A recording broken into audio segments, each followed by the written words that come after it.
Hello everyone, সবাইকে স্বাগতম জানাচ্ছি আমাদের আজকের ক্লাসে আমরা আলোচনা করব বাজেট নিয়ে। তো এর আগে আমরা দেখেছি যে বাজেট বলতে আসলে কি বোঝায়, সাধারণ মানুষের বাজেট কি এবং সরকারের বাজেট কি বা দেশের বাজেট কি। তো আজকে আমরা আলোচনা করব বাজেটের ঘাটতি নিয়ে এবং বাজেটের এই ঘাটতি নিরসনে সরকারের কৌশলটা কি। তো বাজেটের ঘাটতি বুঝতে হলে আমাদেরকে আগে জানতে হবে যে আসলে ঘাটতি কেন হয়, কিভাবে হয়।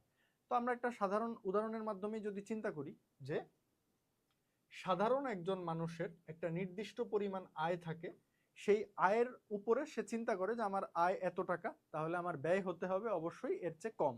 কিন্তু সরকারের ক্ষেত্রে যেটা হয়, সরকার প্রথমে একটা নির্দিষ্ট অর্থ বছরের জন্য তার ব্যয়টাকে একটা লক্ষ্যমাত্রা ফিক্স করে যে আমি নির্দিষ্ট পরিমাণ এত টাকা ব্যয় করব, এবং এইটাই হচ্ছে বাজেট।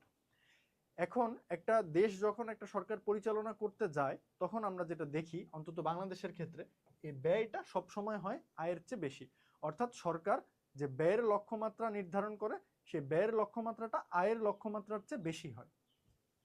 তো ব্যয় যদি বেশি হয়, আয় যদি কম হয়, স্বাভাবিকভাবেই মনে প্রশ্ন আসবে তাহলে বাকি টাকাটা কোথা থেকে আসে। তাহলে এই যে ব্যয়টা বেশি আয়টা কম, এই বাকি টাকাটাই হচ্ছে বাজেটের ঘাটতি। এখন এই ঘাটতি থাকলে তো আর সরকার হচ্ছে তার ব্যয়টা নির্বাহ করতে পারবে না। তাহলে সেই ঘাটতি নিরসনের জন্য সরকার বিভিন্ন কৌশল নিয়ে থাকে, এবং সেই কৌশলগুলো নিয়েই হচ্ছে আজকে আমাদের ভিডিও। আমরা আজকে দেখব কিভাবে সরকার এই ঘাটতিটা নিরসন করে। আচ্ছা, বাজেট ঘাটতি নিরসনের ক্ষেত্রে সরকার যে উপায়টা বেছে নেয়, সেই উপায়টাকে বলে হচ্ছে ঋণ বা লোন। হ্যাঁ, তো সরকারের ক্ষেত্রে আমরা একটু আগেও বললাম যে আয়ের চেয়ে ব্যয়টা হচ্ছে বেশি, তো বাকি অর্থের যোগান আসছে ঋণ থেকে। তাহলে আমরা যদি সিম্পল একটা যোগ বিয়োগের কথা চিন্তা করি, যে আমাদের সম্পূর্ণ যে ব্যয়টা, তার একটা অংশ আসছে আয় থেকে, এখন আয় তো কম, তাহলে বাকি অংশটা আসছে হচ্ছে ঋণ থেকে। তার মানে আমাদের আয় এবং ঋণের যোগফল হচ্ছে ব্যয়টা। তো আমরা যদি এইটাকে আরো সহজে একটা উদাহরণ দিয়ে বুঝতে চাই, ধরুন সরকার আগামী অর্থ বছরের জন্য চিন্তা করলো যে সে 100 টাকা ব্যয় করবে, অর্থাৎ সে 100 টাকার বাজেট দিয়েছে। তাহলে আমাদের ব্যয় হচ্ছে 100 টাকা, কিন্তু সরকারের আয় হচ্ছে 100 টাকার কম। আমি ধরে নেই আয়টা হচ্ছে 70 টাকা। তাহলে আপনারা বুঝতেই পাচ্ছেন এই 100 টাকা এবং 70 টাকার মধ্যে যে পার্থক্যটা, অর্থাৎ 30 টাকা, এই 30 টাকা হচ্ছে সরকারকে বিভিন্ন উৎস থেকে ঋণ নিতে হবে। অর্থাৎ এই ঋণের টাকাটা দিয়ে সরকার হচ্ছে তার ব্যয়ের লক্ষ্যমাত্রাটা ফাইনালি পূরণ করবে। আচ্ছা, এখন এই যে সরকার ঋণটা নিবে, পরবর্তী প্রশ্ন, ঋণটা কার কাছ থেকে নেবে? আচ্ছা, ঋণ নেওয়ার বিভিন্ন সোর্স আছে, তার মধ্যে প্রথমে আসতেছে হচ্ছে আমাদের অভ্যন্তরীণ উৎস। তো অভ্যন্তরীণ উৎস বলতে আসলে আমরা কি বোঝাচ্ছি? আমি আপনি হচ্ছে বাংলাদেশের সাধারণ নাগরিক। এই বাংলাদেশের সাধারণ নাগরিকরা যদি বাংলাদেশের সরকারকে একটা ঋণ দেয়, সেই ঋণটাকেই বলা হবে অভ্যন্তরীণ উৎস থেকে সরকারের গৃহীত ঋণ। এখন এই ঋণটা আমি আপনি কিভাবে সরকারকে দিতে পারি? তো এই ঋণ দেওয়ার বিভিন্ন ইনস্ট্রুমেন্ট আছে। তো দেখেন, আমি এখানে একটা ছবি দেখিয়েছি, এটা হচ্ছে জাতীয় সঞ্চয়পত্র। তো এই সঞ্চয়পত্রের আবার বিভিন্ন স্কিম আছে। তো সাধারণ নাগরিকরা তাদের প্রয়োজনের সাথে স্যুট করে এমন একটা স্কিম হচ্ছে বেছে নেন। তো আমরা সঞ্চয়পত্রের এখানে 4টা স্কিম দেখতে পাচ্ছি। তো প্রথমেই আছে হচ্ছে আপনার 3 মাস ভিত্তিক বা 3 মাস অন্তর মুনাফা ভিত্তিক সঞ্চয়পত্র। এরপরে আছে পরিবার সঞ্চয়পত্র। এরপরে আছে 5 বছর মেয়াদী বাংলাদেশ সঞ্চয়পত্র। এরপরে আছে পেনশনার সঞ্চয়পত্র। সো নাম শুনেই বুঝতে পারছেন, একজন মানুষ যে সরকারি চাকরি করেছে, পেনশন পেয়েছে, তার জন্য হচ্ছে পেনশনার সঞ্চয়পত্র। যারা 3 মাস অন্তর অন্তর মুনাফা পেতে চান, তাদের জন্য হচ্ছে 3 মাস ভিত্তিক 3 মাস অন্তর মুনাফা ভিত্তিক সঞ্চয়পত্র। তো এই সঞ্চয়পত্রটার টেনিওর হচ্ছে 3 বছরের। এরপরে হচ্ছে আপনার এই যে 5 বছর মেয়াদী বাংলাদেশ সঞ্চয়পত্র, নাম শুনেই বোঝা যাচ্ছে এটার টেনিওর হচ্ছে 5 বছর। এরপরে আছে পরিবার সঞ্চয়পত্র। তো পরিবার সঞ্চয়পত্র হচ্ছে এমন একটা সঞ্চয়পত্র যেটা হচ্ছে আমাদের বাংলাদেশের নারীরা শুধুমাত্র কিনতে পারেন। এই হলো সঞ্চয়পত্রের বিভিন্ন স্কিম। তো সঞ্চয়পত্রে আসলে কি ঘটনাটা ঘটে সেটা যদি আমরা একটু বোঝার চেষ্টা করি। ধরুন আপনার কাছে 5 লক্ষ টাকা আছে।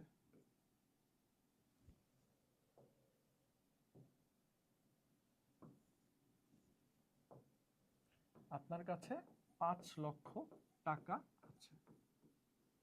তো এই 5 লক্ষ টাকা আপনি সঞ্চয় করেছেন। এখন আপনি এই 5 লক্ষ টাকার একটা সঞ্চয়পত্র কিনলেন। তো সঞ্চয়পত্র কেনার মাধ্যমে কি হলো? এই টাকাটা আপনি সরকারকে ধার দিলেন বা ঋণ দিলেন। তো সরকার আপনার এই টাকাটা নিয়ে সরকারের যে বিভিন্ন ব্যয় আছে, সেই ব্যয়গুলো নির্বাহ করবে। হতে পারে সরকার রাস্তাঘাট তৈরি করবে, বা সরকার শিক্ষার্থীদের শিক্ষা বাবদ বা শিক্ষকদের বেতন বাবদ ব্যয় করবে বা হাসপাতাল নির্মাণে কাজে লাগাবে, যে কোনো কিছু সরকার করতে পারে তার ব্যয়ের খাত সংশ্লিষ্ট। তো এই টাকাটা সরকারকে ঋণ দিয়ে আপনার লাভ কি? ধরে নিলাম আপনি 3 মাস অন্তর মুনাফা ভিত্তিক এই সঞ্চয়পত্রটা কিনেছেন।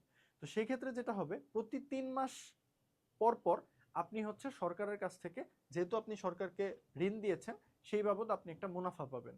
এবং যখনই 3 বছর শেষ হবে তখন আপনার এই 5 লক্ষ টাকা আপনি আবার ফেরত পাবেন। তো এই হচ্ছে ব্যাপারটা, যে সরকার নাগরিকদের কাছ থেকে ঋণ নেয় এবং যেহেতু সে ঋণ নিয়েছে সেই জন্য সে সাধারণ নাগরিকদেরকে কিছু মুনাফা দিয়ে থাকে। তো এই হচ্ছে ঋণের অভ্যন্তরীণ উৎসের একটা পথ, সঞ্চয়পত্র। সঞ্চয়পত্র ছাড়াও গভর্নমেন্টের আরো মেকানিজম বা ইনস্ট্রুমেন্ট আছে সাধারণ নাগরিকদের কাছ থেকে ধার নেওয়ার। যেমন আমরা আরো কিছু নাম এখানে বলতে পারি, যেমন হচ্ছে সরকার বিভিন্ন ধরনের বন্ড ইস্যু করে থাকে। যেমন একটা বন্ড হচ্ছে ট্রেজারি বন্ড। তারপরে হচ্ছে আপনার সরকার বিভিন্ন ইসলামী বন্ড ইস্যু করে থাকে, যেমন সুকুক বন্ড।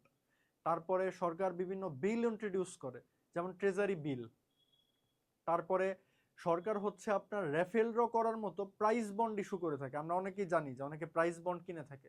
সো এই বিভিন্ন উৎস থেকে সরকার হচ্ছে এই লোনগুলা নিয়ে থাকে। তার মানে আমি যদি অভ্যন্তরীণ উৎসগুলোকে একটু সামারাইজ করে বলি, সঞ্চয়পত্র, prize bond, treasury bill, bond, সুকুক বন্ড ইত্যাদি আরও বিভিন্ন মেকানিজমের মাধ্যমে সরকার সাধারণ নাগরিকদের কাছ থেকে ঋণ নিয়ে থাকে বা লোন নিয়ে থাকে।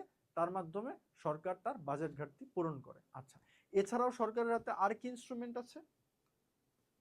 সরকার আরো ঋণ নিতে পারে উন্নয়ন সহযোগী থেকে বা আন্তর্জাতিক বিভিন্ন সংস্থা থেকে। তো উন্নয়ন সহযোগী বলতে কি বোঝাচ্ছি, যেমন এইখানে আপনারা ছবি দেখতে পাচ্ছেন ওয়ার্ল্ড ব্যাংক। তো ওয়ার্ল্ড ব্যাংক বা বিশ্ব ব্যাংকের কাজ হচ্ছে তারা বিভিন্ন রাষ্ট্রকে লোন দিয়ে থাকে বিভিন্ন ইনফ্রাস্ট্রাকচারের জন্য বা বিভিন্ন প্রজেক্টের জন্য। তো এই প্রজেক্টগুলোর মাধ্যমে সরকার যেগুলো করে তার নিজের দেশের সক্ষমতা বৃদ্ধি করে বা তার দেশের নাগরিকদের সুযোগ সুবিধা বা জীবনমানের উন্নয়ন হয়, এমন বিভিন্ন প্রজেক্ট নিয়ে থাকে। তো সেই প্রজেক্টগুলোতে যখন আমাদের অর্থের সংকুলানের ব্যাপারে আমরা নিশ্চিত থাকি না বা সরকার নিজের আয় থেকে করতে পারবে বলে নিশ্চিত থাকে না, তখন হচ্ছে এই উন্নয়ন সহযোগীরা সেই সব প্রজেক্টে লোন দিয়ে থাকে। তো ওয়ার্ল্ড ব্যাংক ছাড়াও উন্নয়ন সহযোগী হিসেবে আরো অনেক সংগঠন আছে। যেমন আমাদের হচ্ছে আরেকটা ব্যাংকের কথা আমরা বলতে পারি, AIIB, Asian infrastructure investment bank. তারপরে আমরা হচ্ছে জাপানি একটা ব্যাংকের প্রতিষ্ঠানের কথা জানি, JICA, Japan international cooperative agency. তো তারপরে হচ্ছে আমাদের আছে IMF, আন্তর্জাতিক মুদ্রা তহবিল বা ইন্টারন্যাশনাল মনিটারি ফান্ড। ঠিক আছে, এই সমস্ত সংস্থা থেকে সরকার হচ্ছে লোন পেয়ে থাকে।